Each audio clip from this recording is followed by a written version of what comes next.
Next question is discuss the region-centric approach of decline of the Mughal Empire. Region-centric approach. So जब आप introduction दोगे तो ऐसा बता सकते हो कि दो अप्रोचेज हैं डिक्लाइन ऑफ मुगल एम्पायर को लेके, एक है एम्पायर सेंट्रिक अप्रोच और एक है region centric approach. With the very name you can understand the fact कि ये एम्पायर को सेंटर कि एम्पायर में क्या प्रॉब्लम्स थी. तो अगर ये कोई पूछ लेगा तो जागीरदारी क्राइसिस समझाना है, एग्रेरियन क्राइसिस को समझाना है. फिर यहाँ पर अगर कोई रीजन सेंट्रिक अप्रोच पूछता है तो उसके अंदर अलग से आपको ये बताना होगा कि ये सिर्फ सेंटर का फेल होना आप कारण मत मानो, रीजन्स का राइज होना आप एक कारण मानो. रीजनल डेवलपमेंट बहुत होने लगी और अब लोग जो हैं वो सेंटर के साथ जुड़े नहीं रहना चाहते. They wanted to be separate and hence the rise of regions, the development of the regions actually led to the decline. Okay, so वो टॉप टू बॉटम अप्रोच वाली चीज़ है जो वन वाला एम्पायर सेंट्रिक है, और ये जो है ये बॉटम टू टॉप है कि भाई नीचे से सिचुएशन जो है वो चेंज हो रही है. रीजन सेंट्रिक अप्रोच के अंदर the perspective goes out of the precincts of the empire like I said into the regions. And Muzaffar Alam और चेतन सिंह ये दो हैं जो यहाँ पर इस थ्योरी को यहाँ पर बेसिकली दे रहे हैं, प्रोपगेट कर रहे हैं. सेंटर रीजन रिलेशनशिप में यहाँ पे क्या बोलते हैं कि मुजफ्फर आलम जो है उन्होंने एक एरिया को स्टडी कर कर फिर ये बातें जो हैं, आर्ग्यूमेंट्स जो हैं वो रखे. तो उन्होंने क्या कहा कि जो अगर मैं मुग़ल सूबा ऑफ अवध को उन्होंने स्टडी किया था एंड पंजाब को स्टडी किया है, और वो सजेस्ट करते हैं कि Mughal empire signified a coordinating agency between the conflicting communities and the various indigenous socio political systems at different levels.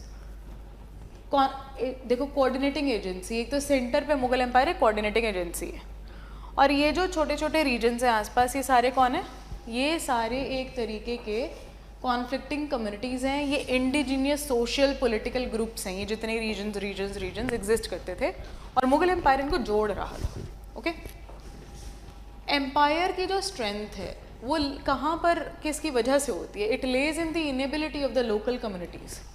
जब जब ये लोकल कम्युनिटीज़ दबा ली जाती हैं, राइज नहीं कर पाती, तब तब सेंटर स्ट्रॉन्ग होता चला जाता है. मतलब सेंटर जितना अच्छे से इनको दबा पाएगा उतना सिंगल हैंडेडली सेंट्रलाइज्ड कंट्रोल ये कर पाएगा. अगर ये इनको कंट्रोल नहीं कर पा रहा है तो ये राइज करती हैं और अलग हो जाती हैं. The empire's strength lay in the inability of the local communities and their systems to mobilize beyond relative narrow bounds.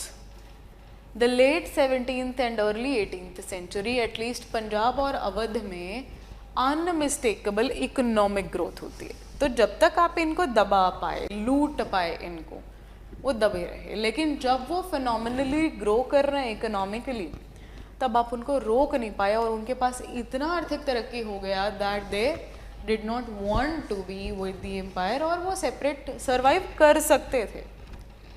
Social groups that had hereto shared Mughal power contributed to the political stability. यही बात हम कर रहे हैं. Empire जो था अब इनका एडवांटेज लेने लगता है जो कि इन रीजन्स के इकोनॉमिक बूम की वजह से. बेसिकली यहाँ से अगर कोई कमाई अगर हो रही है, आप कर रहे हो, तो ऑब्वियसली मैं चाहूँगी कि आप मुझे दो और ताकि मैं इसको बेच सकूँ. अगर मैं एक एम्पायर का हेड हूँ तो मैनी ऑफ देम इसी की वजह से काफ़ी ज़्यादा तरक्की होने लगती है. टाउन्स यहाँ पर इस्टेब्लिश होते हैं, बहुत सारी वेल्थ आ जाती है, जिसकी वजह से उनकी पावर जो थी वो बढ़ रही है, उनके राइट्स, उनके प्रिविलेजेस जो हैं ये चीज़ें इंक्रीज हो रही. The political edifice of the empire was bound to suffer in the face of these developments. तो अगर ये रीजन तरक्की करेंगे, ये अगर राइज इनके पास पैसा आने लगा तो ऑटोमेटिकली एम्पायर वीक होगा. This is in sharp contrast to the more generalized argument that it was financial crisis, कि भाई पैसों की कमी की वजह से ये हो गया और मुगल डिक्लाइन हो गया, जैसे कि सतीश चंद्र लिखते हैं और बाकी और बहुत सारे लोग लिखते हैं, J.F. रिचर्ड्स जैसे या M. आर्थर अली जैसे. बट एक्चुअल में it is not just the financial crisis of the political empire, but the political integration की प्रॉब्लम यहाँ पर आ जाती है, जो कि यहाँ पर पूरा फ्लॉ हो जाती है. Why? Because it was dependent on the realisation of local magnates, the nobles, the local people, the local heads. वो जब तक है मेरा साथ दे रहा है तब तक तो ठीक है, जब उसने मेरा साथ देना बंद किया एम्पायर टूट जाएगा. और ये वो साथ देना कब छोड़ रहा है, जब उसके पास बहुत पैसा हो गया, वो वहाँ का ऑलमोस्ट एक छोटा राजा बन गया, तो उसको लगता है कि वाई शुड आई पे now, Y should I pay the taxes to the centre. इतना पैसा हो गया कि मुझे ज़रूरत ही नहीं है भाई किसी की, ठीक है, तो हम अकेले, पैसा भी है, ट्रूप्स भी हैं, आर्मी प्रॉपर, और हम कर लेंगे हैंडल।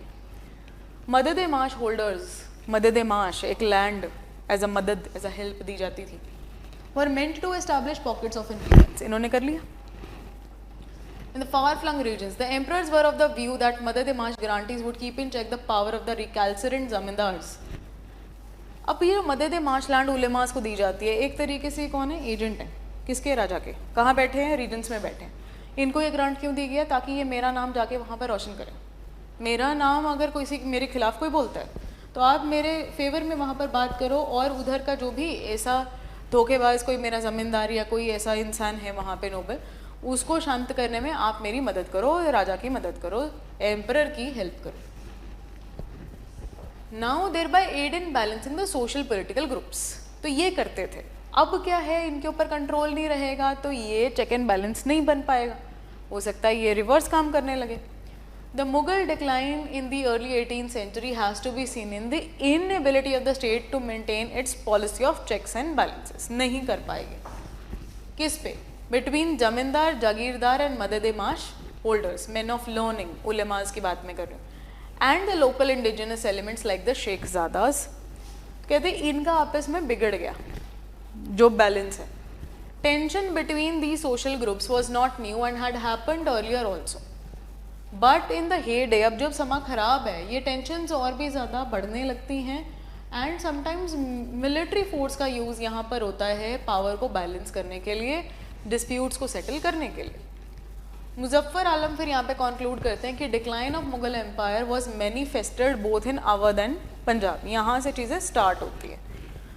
यहाँ पर एक फाइनेंशियल क्राइसिस, तो आप मुगल एम्पायर की बात करो, but actually it is the economic growth of these regions that led to the strength of this region, and they left Mughal Empire, or they tried to left. Okay, so the kind of political transformation that was happening here, the new Subadari, the genesis for the emergence of independent regional units was present in both the provinces, but Punjab में chaos की तरह end होता है, लेकिन अवध में एक stable dynastic rule यहाँ start हो जाता है। चेतन सिंह भी यहाँ पर लिखते हैं, उन्होंने भी मुजफ्फर आलम का आइडिया ही यहाँ पर आगे फॉरवर्ड किया, और उन्होंने कहा कि रीजनल डेवलपमेंट की वजह से यहाँ पर डिक्लाइन आता है। मुगल एडमिनिस्ट्रेटिव इंफ्रास्ट्रक्चर कहते हैं, इसमें कोई शक नहीं है, वो लिंक करता था, मुगल एडमिनिस्ट्रेशन लिंक करती थी जो कि रीजन्स को, क्योंकि ये कोर था। यहाँ से ही एक नोबल होगा, नोबल आपके एरिया को कंट्रोल करेगा, वो नोबल किसका है, एम्परर। बट कहते हैं आपस में एक इंटीग्रेशन का इशू है यहाँ पे, जिसकी वजह से regions are rising. He sees the process of dissociation at work. अब आप ये भी देखते हो ना कि जागीरदार को ज़रूरी नहीं था वहाँ पे प्रेजेंट होना, पर दैट पॉइंट ऑफ टाइम आप देखो वो कितना ज़्यादा तरक्की कर जाएगा अगर एरिया, और उधर कोई एजेंट है मेरा, they are going to work, they are going to benefit, local zamindar are going to benefit. Erosion of highly commercialised Punjab economy. अब कहते हैं रिवर इंडस की सिल्टिंग होती है, and it had adversely affected the riverine traffic of Punjab. अब पंजाब का traffic, यानी पंजाब का जो पानी के थ्रू लोग आते जाते थे, वो डिस्टर्ब होने लगा। फिर टर्की के अंदर पॉलिटिकल चेंजेस का आना, कंधार के अंदर राजा का ना रहना, ईरान के अंदर फॉल ऑफ कंधार हो जाता है, ईरान के पास चला जाता है। Mughal attempt to recover it virtually brought overland traffic to a standstill. मतलब ये जो झगड़े यहाँ पर चल रहे थे, ये जो आपसी एक सिचुएशन ऐसी है which is of conflict, political conflict, ऐसे में ऑब्वियसली जो आपकी आवाजाही है उसके ऊपर एक तरीके से रोक लग जाएगी, ऊपर से फिर सिल्टिंग वाला इशू है। This development coincided with the Yousafzai uprising, जो कि पेशावर के अंदर नॉर्थ वेस्टर्न फ्रंटियर इलाका है, वहाँ पर होती है, नॉर्थ वेस्ट पंजाब में, and the Afridi rebellion. Yousafzai रहने वाले कहाँ के हैं, पेशावर के रहने वाले, लेकिन रिबेलियन कहाँ हो रही है, नॉर्थ वेस्ट पंजाब में। These developments had grave social and economic consequences for Punjab, और इससे ट्रेड जो है वो डिस्टर्ब होने लगता है। इकोनॉमी जो थी which was trade based and thereby gradually eroded the economy, जो कि कमर्शलाइज्ड एग्रीकल्चर के ऊपर बेस्ड है। तो आपका तो बेस ही हिल गया, सोशल अनरेस्ट हो जाएगा यहाँ पे। बेनिफिट जो हैं ट्रेड और कमर्स से आ रहे थे वो कुछ लोग तो बहुत एंजॉय कर रहे थे और कुछ लोगों के अंदर गरीबी थी, एग्रीकल्चर खराब हो रहा था, ट्रेड डिक्लाइन होने लगा।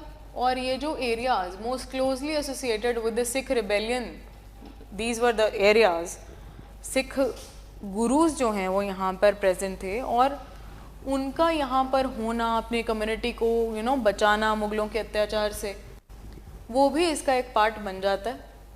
Sikh rebellion were those that were also among the most commercialized and therefore most easily affected by economic regression.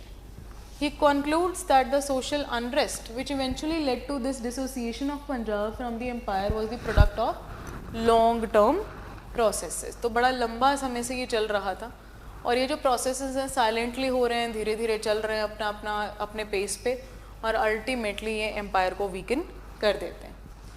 तो इसीलिए हम लोग कह सकते हैं कि डिसइंटीग्रेशन ऑफ द एम्पायर जो अगर हम देखें वो रीजनल हिस्ट्री पे बहुत ज़्यादा डिपेंड कर रही है, अगर हम इसको एनालाइज कर पाएँ। Not only did different subas of the empire dissociate from it for different reasons, but very often the dissociation were caused by political, social and economic developments. ठीक है, इसकी वजह से हो रहा है।